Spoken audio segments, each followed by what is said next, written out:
এই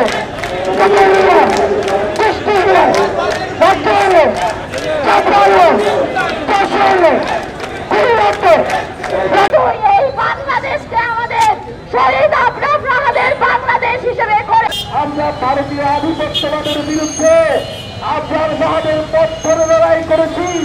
আবার যদি কোন রাজনৈতিক দল কোন রাজনৈতিক পক্ষ সেই আধিপত্যবাদের গোলাম হতে চায়, আমরা তার বিরুদ্ধে দাঁড়াবো।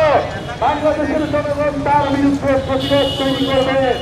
আমরা স্পষ্টভাবে স্লোগান তুলেছি, গোলামি নয় আজাদি চাই। আমরা ভারতের গোলামি থেকে আমরা মুক্তি পেয়েছি, ইন্ডির গোলামি থেকে আমরা মুক্তি পেয়েছি। আমাদের আগামী দিনে বাংলাদেশ স্বাধীনভাবে সার্বভৌমভাবে মর্যাদার সহিত আমরা দাঁড়াবো। আমরা আমাদের রাজনীতি আমাদের রাষ্ট্র বিনির্মাণ করবো। কুষ্টিয়ার শহীদ আমিন আমাদেরকে সেই শিক্ষা দিয়েছে। আমরা সেই আশা আকাঙ্ক্ষাকে ধারণ করি, সেই চেতনাকে ধারণ করি। আপনারা কি শহীদ আফরাজ রাহাতকে ধারণ করেন? শহীদ আমিনকে ধারণ করেন?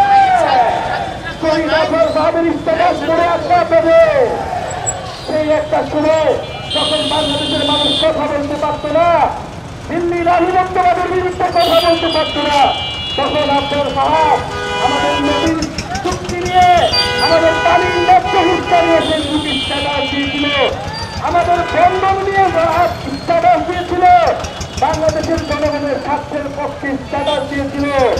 সেই আফরাজ রাহাত সেই সময় যখন ভারতের আধিপত্যবাদের বিরুদ্ধে ফ্যাসিবাদের বিরুদ্ধে শেখ হাসিনার বিরুদ্ধে কথা বলতে পারত না, তখন ইসলাম ধর্ম এবং বাংলাদেশের পক্ষে কথা বলা মাত্রই তাকে হত্যাযজ্ঞ করা হতো, তাকে নির্যাতন করা হতো। শহীদ আফরাজ রাহাত সেই সময় মুখ খুলেছিলেন। আমরা সেই শহীদ আফরাজের পথ ধরে শহীদ আমিন পর্যন্ত জুলাই গণঅভ্যুত্থান ফ্যাসিবাদ আধিপত্যবাদ বিরোধী যে লড়াই সংগ্রাম, সেই লড়াই সংগ্রাম চালিয়ে যাব। নতুন সংবিধান বিচার এবং সংস্কার না হওয়া পর্যন্ত কুষ্টিয়াবাসীকে সেই সংগ্রামে আহ্বান জানাচ্ছি। এবং শহীদ আফরাজ রাহাত, শহীদ আমিন তাদের আশা আকাঙ্ক্ষাকে ধারণ করে কুষ্টিয়ার মানুষকে সাথে নিয়ে আমরা কুষ্টিয়াবাসীর জন্য, সারা দেশের মানুষের জন্য একটি বৈষম্যহীন গণতান্ত্রিক বাংলাদেশ উপহার দিব। আপনারা কুষ্টিয়াবাসী, আমরা আপনাদের দরজায় এসেছি, ছাড়া আপনারা কুষ্টিয়াবাসীর কাছে নিয়মিত প্রস্তুত থাকবেন।